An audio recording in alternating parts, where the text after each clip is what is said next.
जय हिंद, नमस्कार। आप सभी का स्वागत है हमारे यूट्यूब चैनल शिक्षक वाणी में और मैं हूं शंभुनाथ महतो। बीओलो के चेकलिस्ट में जब आप मतदाताओं के द्वारा किए गए ऑनलाइन आवेदन का सत्यापन करने के लिए जाते हैं, वेरिफिकेशन करने के लिए जाते हैं कि आवेदक के द्वारा जो भी फॉर्म भरा गया हो, चाहे 7 भरा गया हो, चाहे 6 भरा गया हो या 8 भरा गया हो, जब आप चेकलिस्ट में जाते हैं, 6 की बात हम कर लेते हैं कि जब आप फार्म 6 की सत्यापन करने के लिए जाते हैं तो देखते हैं कि आवेदक आपके भाग संख्या का नहीं है। आवेदक का भाग संख्या का नहीं है। विशेष गहन पुनरीक्षण के बाद बहुत सारे मतदाता के द्वारा ऑनलाइन आवेदन किया जा रहा है नाम जोड़ने के लिए। बहुत सारे मतदाताओं का नाम कटा हुआ है तो और इस बार क्या हुआ है कि बहुत सारा बूथ भाग संख्या में बढ़ोतरी भी हुई है, जिस कारण से कि पहले जो भाग संख्या था अब वाले भाग संख्या में के नाम परिवर्तन हो गया है। तो जब आवेदक के द्वारा ऑनलाइन आवेदन किया जा रहा है तो वही पुराना वाला भाग संख्या डाल दिया जा रहा है, या जानकारी के अभाव में जो ऑनलाइन आवेदन करने वाला होता है, सर्वर जो होता है, जो कंप्यूटर ऑपरेटर होता है, उसे जानकारी नहीं होती है तो वह भाग संख्या नहीं डालता है, जिस कारण से किसी और जगह का मतदाता आपके भाग संख्या में आपके बीओलो ऐप के चेकलिस्ट में शो करता है। अब प्रश्न यह है कि उस जो बीओलो ऐप में जो दूसरे जगह का मतदाता आवेदक के द्वारा ऑनलाइन आवेदन किया गया है नाम जोड़ने के लिए, वो तो दूसरे जगह का है, उसका नाम किस प्रकार से रिजेक्ट किया जाए। कुछ ऐसे भी आवेदक मिलेंगे जिनका नाम पहले से मतदाता सूची में है, उनके द्वारा भी ऑनलाइन आवेदन कर दिया गया है नाम जोड़ने के लिए। उनका नाम को किस प्रकार से रिजेक्ट किया जाए, तो बने रहिए हमारे वीडियो में। हम आपको पूरे विस्तार से जानकारी देने का प्रयास करेंगे कि जो दूसरे किसी भाग संख्या के हैं और आपके भाग संख्या में बीओलो के ऐप के चेकलिस्ट में शो कर रहा है, उसको रिजेक्ट कैसे करें, या कोई आपके ही भाग संख्या का है फिर दोबारा उसके द्वारा भूलवश आवेदन कर दिया गया है नाम जोड़ने के लिए, उसको रिजेक्ट कैसे करेंगे। हम आपको पूरे विस्तार से जानकारी देने का प्रयास करेंगे। उससे पहले आप सभी बंधुओं से एक छोटा सा आग्रह है, यदि आप हमारे चैनल पर नए हैं तो हमारे चैनल को सब्सक्राइब कीजिए और बेल आइकन दबाना न भूलें। और हाँ, यदि आप हमें फेसबुक पर देख रहे हैं तो हमें फॉलो जरूर करें।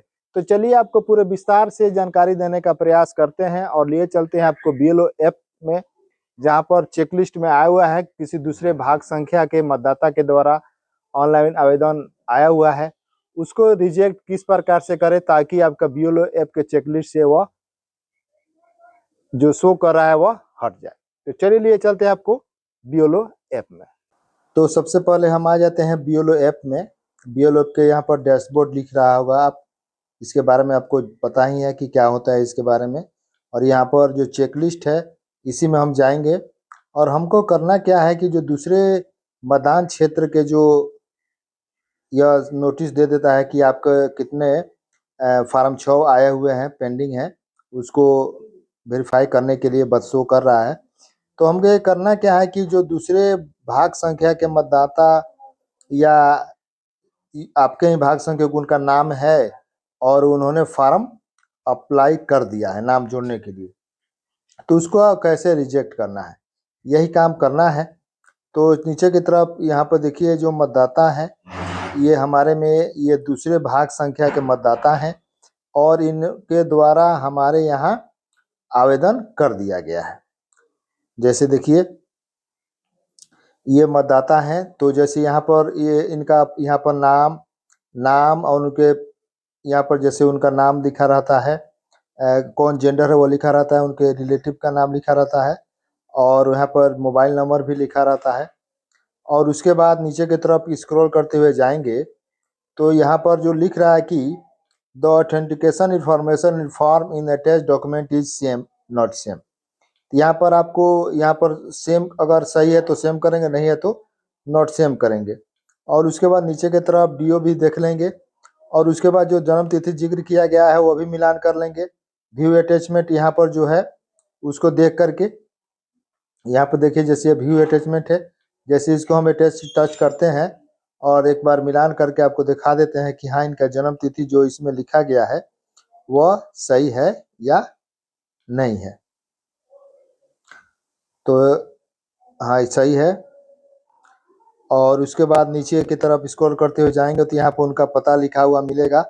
जैसे यहाँ पर लिखा रहता है house, building number, area, town, village और पोस्ट ऑफिस, पिन कोड, तहसील, डिस्ट्रिक्ट, स्टेट, आधार कार्ड, सब कुछ इसमें लिखा हुआ है। तो यह जो मतदाता है आपके भाग संख्या का नहीं है। यहाँ पर लिखा हुआ है कि the address in form and the attach document is same. तो हमको क्या करना है, यहाँ पर नॉट सेम पर क्लिक करके आगे बढ़ जाना है। और उसके बाद यहाँ पर लिख रहा है कि the details mention above is an in form are same not same. तो हम लिख देंगे इसका जो नॉट सेम पर क्लिक करते हुए आगे की तरफ बढ़ जाएंगे। और यहाँ पे लिखा गया है कि the family details in form and the test document is. तो यहाँ पर हम क्या करेंगे, इसको नॉट सेम कर देंगे क्योंकि इसको। और उसके बाद यहाँ पर सबसे महत्वपूर्ण चीज, on field visit applicant is found. जब आप इस मतदाता का फील्ड वेरिफिकेशन करने के लिए जा रहे हैं, यह मतदाता तो आपके भाग संख्या का है नहीं, तो आप क्या क्या लिखिएगा, तो यहाँ पर अवेलेबल है या तो आपके भाग संख्या का है नहीं तो आपको तो मिलेगा नहीं, अवेलेबल उपलब्ध है नहीं। यहाँ पर जो एब्सेंट है इस पर हम क्या करेंगे, क्लिक कर देंगे। और उसके बाद नीचे की तरफ यहाँ पर जो दिख रहा है कि above details are correct and verified, तो लिख देंगे ये जो नॉट सेम है इस पर आपको क्लिक कर देना है। जैसे नॉट सेम पर हम क्लिक कर दिए। और एनेक्जर डी के तहत जो यह डॉक्यूमेंट लगाया गया है वह देख लेंगे एक बार। और यहाँ पर जो अदर डॉक्यूमेंट आधार कार्ड ही लगाया गया है। और उसके बाद यहाँ पर जो लिख रहा है कि details mention above and in form are, तो यहाँ पर हम क्या करेंगे, नॉट सेम कर देंगे। उसके बाद नीचे की तरफ जाएंगे तो यहाँ पर देखिए रिमार्क लिखा हुआ है, रिमार्क। तो हम यहाँ पर लिखेंगे कि आवेदक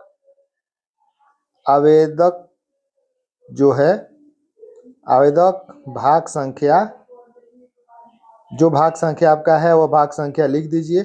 भाग संख्या का निवासी नहीं है, निवासी नहीं है। आवेदनकर्ता